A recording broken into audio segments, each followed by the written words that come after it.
বরিশাল জেলার অন্তর্গত। আপনারা জানবেন মানে জায়গাটার নাম হচ্ছে উজিরপুর।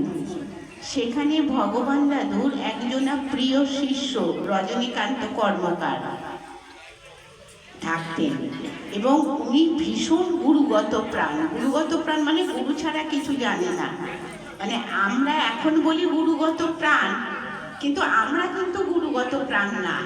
এটা হচ্ছে অন্তরের কথা। তখনকার দিনে ভগবান দাদু তখন তো খুব বেশি বয়স না, হয়তো বয়স 33 বছরের কথা বলছি। মানে তখন উনি হয়তো সদ্য গুরুগিরি করতে ঢুকেছেন, মানে সেই সময়কার কথা বলছি।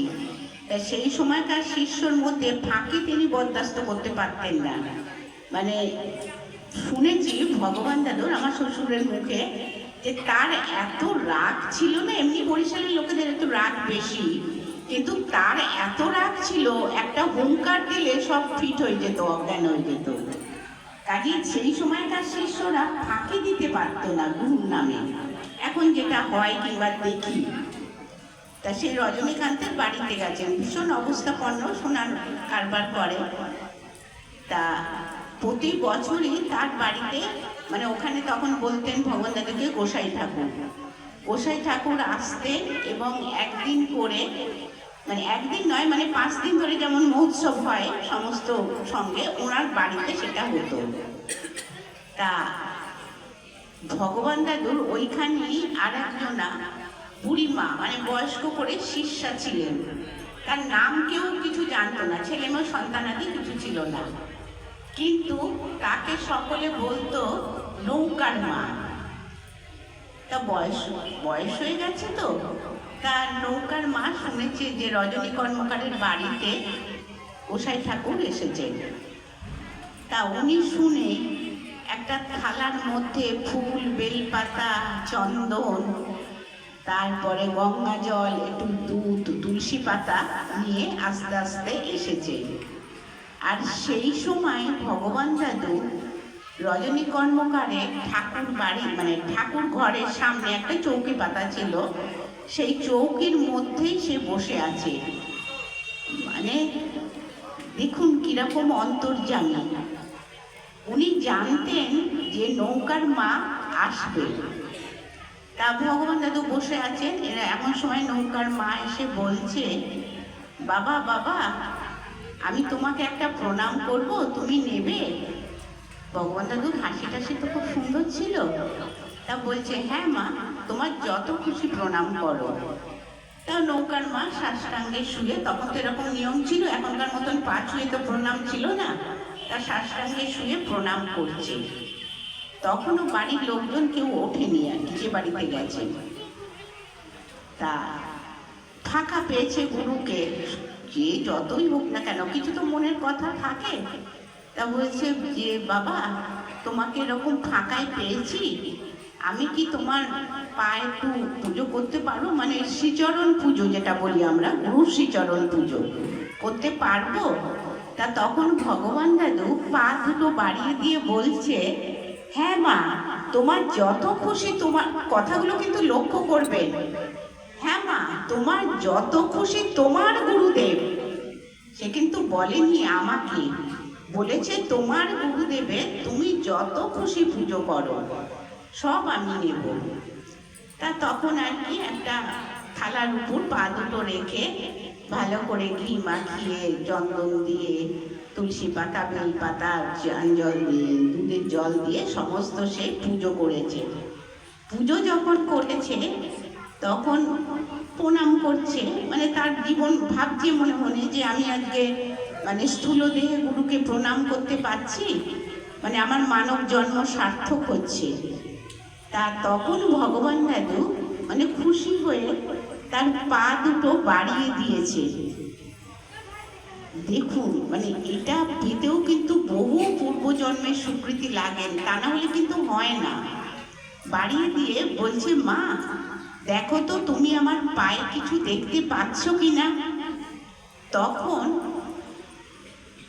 ওই মহিলা, নৌকার মা, দেখছে যে ভগবান দাদুর পায়ের তলায় শঙ্খ, চক্র, গদা, পদ্ম, মানে এই চিহ্নগুলো জল জল করছে। দেখুন, এটাও কিন্তু পূর্ব নির্ধারিত, তাহলে এ তো আমরা দেখতে পাই না, মানে উনি যে দেখবেন, ওনাকে যে ভগবান দাদু দেখাবে, এটাও পূর্ব নির্ধারিত। তা বলছে, ও বাবা, তোমার পায়ের তলায় তো চিহ্ন, দিব্য চিহ্নগুলো জল জল করছে। তা ভগবান দাদু বলছে, তুমি দেখতে পেয়েছো মা? বলছে, হ্যাঁ বাবা, আমি দেখতে পেয়েছি। কিন্তু মা, সেই একই ফর্মুলাস ভগবান দাদু, এ কথা যদি কাউকে বলো, তা তখন নৌকার মা তো আনন্দে অভিভূত। সে বলছে, বাবা, আমি কিন্তু তোমাকে কথা দিতে পারছি না, আমি কাউকে বলবো না। আমি এখনই গিয়ে কিন্তু বলবো যে তোমার পায়ের তলায় এই চিহ্ন আছে। হ্যাঁ, তো ভগবান দাদু আর কি করবেন, হ্যাঁ, সে মাথায় হাত দিচ্ছে নৌকার মায়ের, কেন বয়স্ক, ভগবান দাদুর থেকে অনেক বয়স। তা মানে এইরকম মানুষের জীবন কজন আছে যে স্থূল দেহে সে তার গুরু পুজো করতে পারবে, শ্রীচরণ পুজো করতে পারবে। মানে এইরকমই ছোট ছোট ঘটনা, যে ঘটনাগুলো আমাদের বাংলাদেশেই ভগবান দাদুর সাথে বেশি ঘটেছিল। আমাদের এদেশে আসার পর জানি ভগবান দাদু খুব একটা লীলার কথা শোনা যায় না। এই সময় কতক্ষণ গো? আচ্ছা, আর একটা ঘটনা বলছি। ভগবান দাদু চন্দ্রভূষণের বাড়ি গেছে। চন্দ্রভূষণ হচ্ছে ভগবান দাদুর সৈনিক শিষ্য, মানে সৈনিক শিষ্য বললেন তো, মানে মিলিটারি যেটা আমরা বলি, যা বলবে গুরু, তর্কের কোনো অবকাশ নেই, যা বলবে গুরু তৎক্ষণাৎ করবে। সৈনিক শিষ্য ছিল। তা ওনার স্ত্রীকে ভগবান দাদু বুড়ামা বুড়ামা করে ডাকতেন। তা ভগবান দাদু বসে আছেন ঠাকুর ঘরে চৌকির উপর। তা বুড়ামা পাশে রান্নাঘরে রান্না করছে, দেখা যাচ্ছে না কিন্তু রান্না করছে। তা তখন ভগবান দাদু বলছে, ও বুড়ামা, তুমি যে রান্নায় এত ঝাল দিচ্ছ, আমি তো খেতে পারবো না, কি করে সেবা করবো বলো? তা তখন বুড়া মা ভাবছে, এই তো দুটো লঙ্কা দিয়েছি, এর আর কি ঝাল হবে? তখন গোসাই ঠাকুরের সেবা করতে কি অসুবিধা হবে?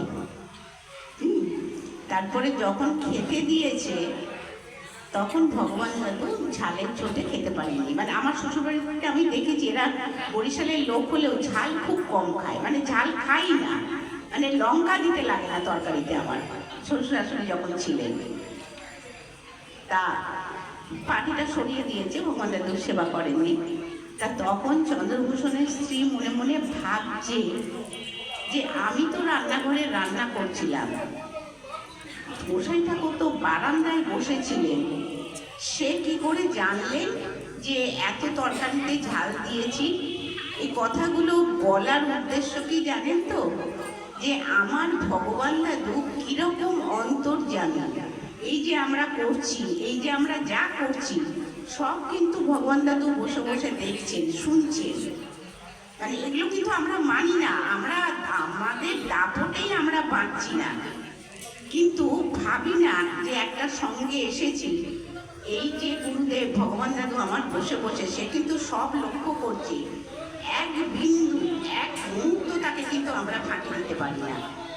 এটা বলার উদ্দেশ্যই ভগবান দাদুর উপর বিশ্বাসটা আমাদের ভীষণ ভীষণ ভীষণ কমে গেছে। যে কথা উনি বারবার করে বলে গেছেন যে ভক্তি বিশ্বাস নির্ভরতা আমাকে একটু দাও, আমি তোমাদের সাথে থাকবো, সেই জিনিসটা কিন্তু আজকে দেখা যায় না। আমি অনেক বছরই সঙ্গ করছি, কিন্তু আর খুঁজে পাই না। যাকে আমার গুরু কথা থেকে বিশ্রাম নিলাম। শ্রী গুরু জয়, শ্রী গুরু জয়, শ্রী গুরু জয়।